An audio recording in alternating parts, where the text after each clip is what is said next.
Bagian yang ketiga atau materi yang ketiga ya, kita membahas tentang proses dan faktor-faktor pendorong enterprise architecture ya. Nah, perlu kita pahami dulu bahwa arsitektur itu sebenarnya adalah sebuah proses sekaligus juga sebuah produk ya. Jadi arsitektur ini kegiatan untuk membangun arsitektur itu sendiri, dan nanti hasilnya berupa arsitektur itu adalah sebuah produk ya. Jadi kenapa dikatakan sebuah proses arsitektur itu ya, karena nanti proses itu akan menimbulkan kesadaran dan kewaspadaan. Untuk apa? Untuk bisa tetap dalam rule, dalam garis, dalam rank gitu ya, untuk mencapai tujuan yang diinginkan dari enterprise atau organisasi tersebut. Jadi dari prosesnya itu nanti akan kelihatan kemana arahnya, apakah proses itu nanti benar untuk bisa mencapai tujuan atau tidak, dan sebagainya gitu ya. Jadi menimbulkan kesadaran sekaligus juga kewaspadaan, supaya apa? Supaya bisa mengembalikan kepada tracknya yang benar begitu ya. Dan termasuk di dalamnya nanti akan semakin tampak kelihatan aliran informasi yang ada di dalam sebuah enterprise. Apalagi kalau nanti sudah berupa sebuah sistem, sebuah aplikasi gitu ya. Yaitu dari sisi proses ya. Kemudian kalau dilihat dari sisi dia sebagai sebuah produk, maka arsitektur itu nanti akan menjadi dasar, menjadi pedoman, panduan untuk merancang proses bisnis, sehingga nanti ketika dibuat ke dalam aplikasi, maka pihak pengembangnya atau developer aplikasinya atau sistem developernya itu dapat segera dan bisa menyesuaikan dengan apa yang diinginkan oleh organisasi atau enterprise. Jadi proses-proses bisnisnya itu nanti diterapkan ke dalam aplikasi, yang mana penerapan itu tujuannya sekaligus ya, penerapan dan penggunaan sistem enterprise-nya yang sudah disusun sedemikian rupa dengan proses bisnis yang diinginkan enterprise, akhirnya akan mencapai tujuan yang diinginkan gitu ya. Dan sebagai panduan, pedoman, sebagai garis besar agar tidak melenceng dari apa yang sudah ditentukan dalam arsitektur. Jadi kalau dia produk nanti berupa dokumen, yang dokumen itu ada isinya macam-macam, termasuk di dalamnya adalah di desain ya. Kita sudah bahas perbedaan antara arsitektur dan desain. Nah, di dalamnya diantaranya nanti ada desain, yang desain itu akan menjadi panduan bagi developernya, pengembang sistem, pengembang aplikasi, pembuat aplikasi, untuk membuat sesuai dengan desain. Nah, desainnya sendiri itu disusun sesuai dengan proses bisnis yang berjalan di enterprise. Seperti itu ya. Jadi itu dilihatnya arsitektur itu dari dua sudut pandang. Kalau dia dilihat dari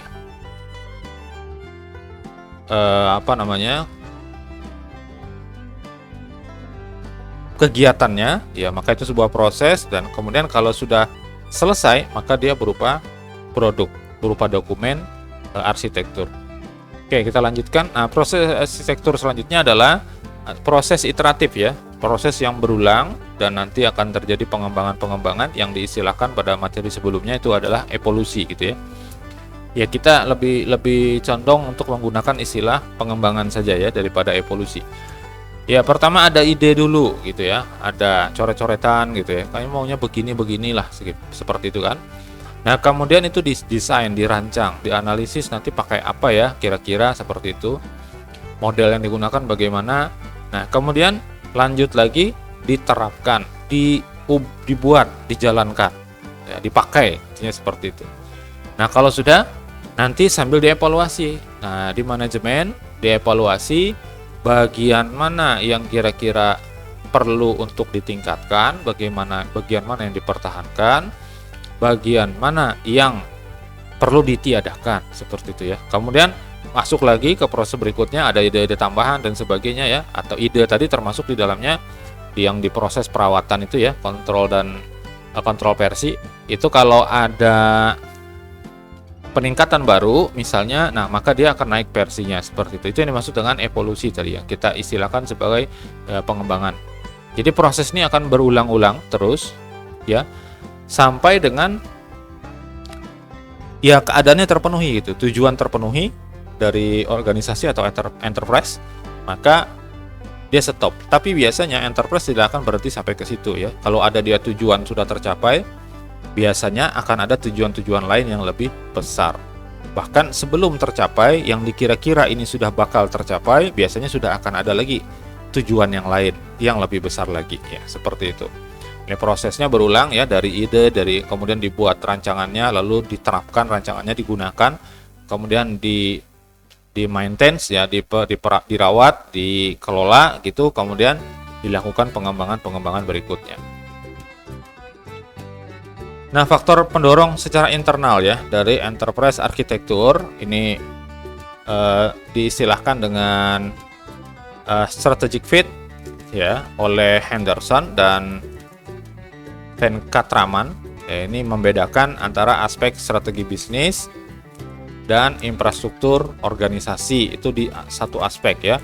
Kemudian di sisi lain itu ada strategi IT dan infrastruktur.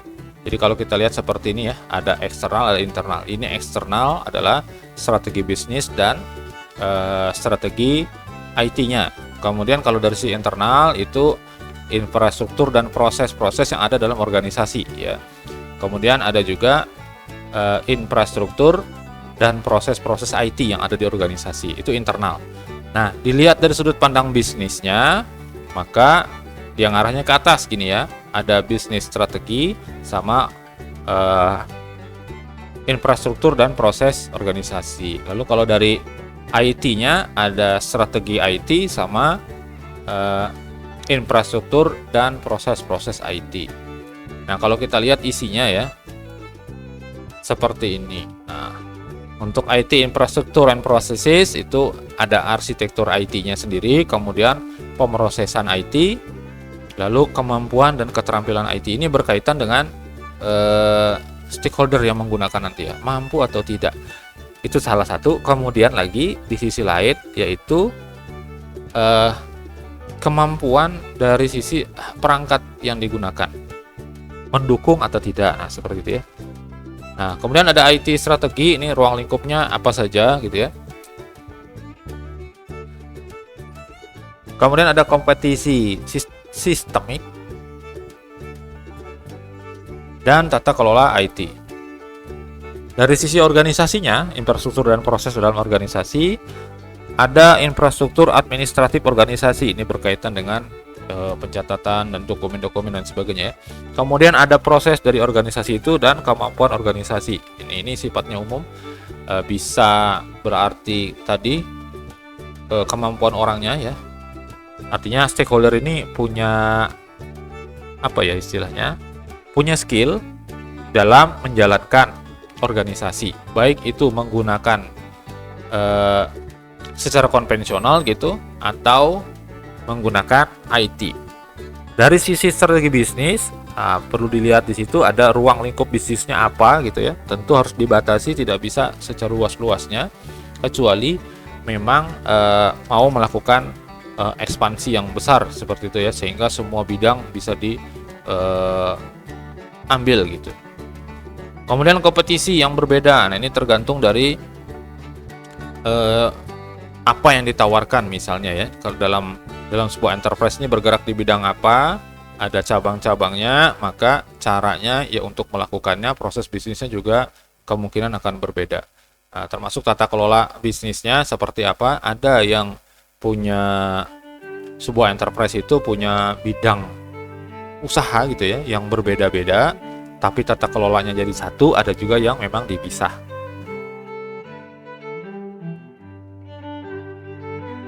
Nah, faktor pendorong yang lain diantaranya seperti ini ya. Kalau tadi strategic fit ya, sekarang di sini EA-nya dalam konteks pengelolaan enterprise ya. Jadi seperti piramida, seperti itu. Yang paling puncak itu adalah misinya. Mengapa ada gitu ya. Kemudian visi ini tentang gambaran masa depan. Nanti ke depannya mau seperti apa. Lalu ada strategi, ini diturunkan semua ya. Jadi awalnya adalah mengapa, misalnya sebuah enterprise ya, enterprise ini kenapa kok ada gitu ya. Kemudian mau apa sih gitu ke depannya nanti, itu masuk ke vision ya. Kemudian lagi selanjutnya ada strategi. Nah, ini langkah-langkah yang dilakukan apa saja gitu. Kemudian tujuan. Nah, tujuan ini macam-macam, nanti biar ada tujuan jangka pendek, jangka menengah, jangka panjang ya, seperti itu. Lalu ada action. Nah, letak enterprise arsitektur itu ada di bagian actionnya sini untuk melaksanakan letaknya ya. Bahkan nanti bisa masuk kepada operation ya, seperti itu. Nah, kemudian di sini ada kultur ya. Jadi ada kultur itu kebiasaan, leadership dan people. Leadership ini kepemimpinan dan juga orang-orang ya. Action ini sangat berkaitan dengan pola kepemimpinan dan juga kebiasaan dari orang-orang ya. Jadi kalau ada sebagus apapun nanti arsitekturnya, kalau yang memimpinnya bahasa kasarnya ya tidak becus kayak gitu ya, maka tidak akan bisa mencapai goal. Tidak akan bisa mencapai tujuan. Kemudian setelah itu actionnya ada lalu dioperasikan gitu ya. Jadi operasional ini sudah berkaitan langsung dengan orang di luar gitu ya. Ada produk nanti yang dibuat, ada proses-proses, ada berkaitan dengan orang lain, kemudian ada penggunaan IT dan sebagainya. Oke, seperti itu. Kemudian faktor pendorong lainnya adalah di tugas EA itu sendiri adalah menyediakan sudut pandang holistik tadi ya. Dari operasi saat ini, jadi sekarang ini seperti apa itu sudah kelihatan gambarannya. Holistik itu maksudnya secara penuh, secara keseluruhan gitu ya. Operasi saat ini dan saat nanti. Nah, ini yang masa depan tadi ya, yang bahwa sebuah AI yang baik itu adalah yang mampu untuk melihat masa depan seperti apa di masa yang akan datang, bermanfaat ya. Nah, serta aksi yang harus dilakukan untuk mencapai tujuan perusahaan, actionnya tadi ya, itu masuk ke EA tadi ya. Kalau kita lihat kembali ke sini, nah enterprise arsitektur itu dalam levelnya action.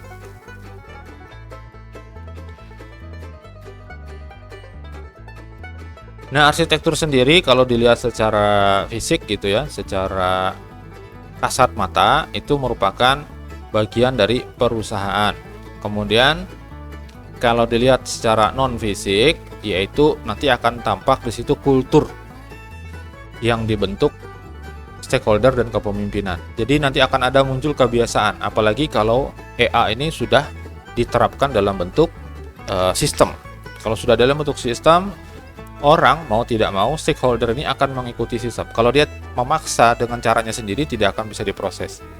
Nah, pentingnya juga sebuah sistem itu adalah nanti dia akan bisa mengubah kebiasaan itu tadi, kultur itu tadi ya, bisa berubah. Nah, akan bisa berubah juga itu kalau sistem itu diterapkan. Sistem itu baru bisa diterapkan kalau ada ketegasan dari kepemimpinan. Ya kalau dari pimpinannya ya terserahlah katanya, mau pakai mau enggak sistemnya silahkan. Nah, itu nanti jadi masalah. Tapi kalau dari pimpinan sudah mengatakan kita harus menggunakan ini, selain itu nanti tidak diterima, misalnya ya seperti itu, maka ini akan berjalan otomatis, akan menjadi baik, akan menjadi cepat, akan menjadi tepat seperti itu. Nah, si arsitektur ini nanti menjadi instrumen strategis ya tadi ya, kayak kalau disebutkan jadi produk itu sebagai pemandu, sebagai pedoman untuk menjalani kemana arah pengembangan dari enterprise ini yang semuanya tertata, terencana, dan terkelola. Setidaknya secara dokumentatif dulu ya, di dalam arsitekturnya. Nah, sedangkan faktor pendorong eksternal dari pembuatan enterprise arsitektur itu lebih condong kepada tuntutan biasanya dari luar. Contohnya, misalnya ya, kita harus mengikuti hukum yang berlaku, misalnya gitu ya. Kalau misalnya ada berkaitan dengan pajak misalnya gitu ya, ya kita harus punya sistem untuk menghitung pajak gitu ya, dari penggajian karyawan misalnya seperti itu. Atau bisa juga kalau dalam konteks perguruan tinggi misalnya, sebuah sistem diperlukan tuh di dalam perguruan tinggi agar nanti bisa terhubung ke sistem pendidikannya milik pemerintah misalnya seperti itu ya. Katakanlah misalnya dari Kementerian Pendidikan misalnya, kalau mereka pengen mengambil data tertentu dari kita gitu, dari perguruan tinggi, maka kita harus buatkan setidaknya API gitu ya, sehingga bisa membaca data dari punya kita.